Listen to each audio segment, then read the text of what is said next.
Hello friends, কেমন আছো তোমরা সবাই? আশা করছি ভালোই আছো। আমি আজকে বানাচ্ছি দু রকমের বাটা। তো এখানে দেখো কচু বাটা করব আর আলুর খোসা বাটা করব।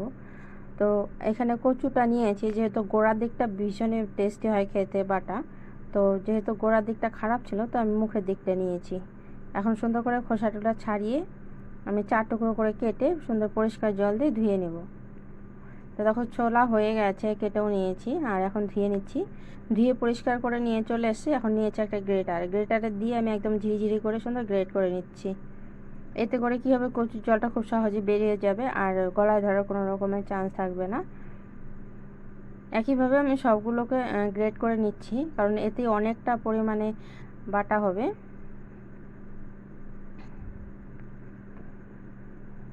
তো পুরোটা আমি গ্রেট করে নিয়েছি। যেহেতু কচুর মধ্যে অনেকটা পরিমাণে জল থাকে, তো আমি অল্প লবণ দিয়ে কচুটাকে আগে চটকে মেখে রেখে দেবো। এতে করে জলটা যে থাকবে সেটা পুরোটা বের হয়ে যাবে।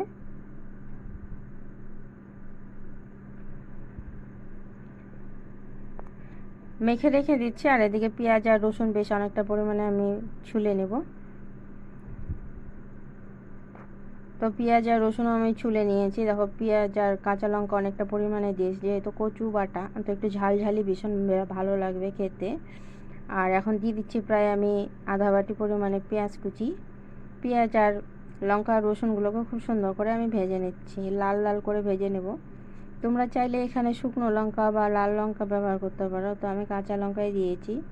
আর কচুটা দেখো আমি ভালো করে ধুয়ে জল চিপে পরিষ্কার করে নিয়েছি। এখন দিয়ে দিলাম আমি কচু। পেঁয়াজ আর লঙ্কার সাথে কচুটা আরও বেশ কিছুক্ষণ ধরে আমি সুন্দর করে ভাজা ভাজা করে নেব।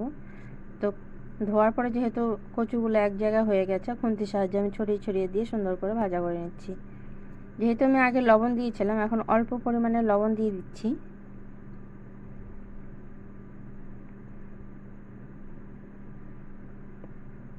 তো লবণ দিয়ে দেখো কি সুন্দর ভাজা হয়ে গেছে। এখন আমি নামিয়ে নিচ্ছি।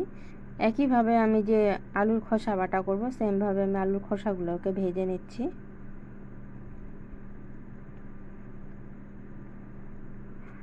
আলুর খোসা ভাজার জন্য আমি দিয়ে দিলাম সর্ষের তেল।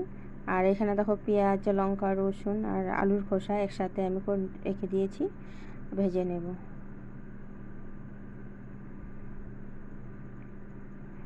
আলুর খোসা বাটা খেতে ভীষণই টেস্টি লাগে, ভীষণ বলতে ভীষণই টেস্টি। যারা খাওনি তারা একবার হলো বাড়িতে বানিয়ে খেয়ে দেখো। আর কচু বাটা, শোলা কচুর বাটাও তো গলা তো একদমই ধরে না, কিন্তু খেতে ভীষণ টেস্ট। আমি এখন বাটাগুলোকে সবগুলোকে পেস্ট করে নিচ্ছি।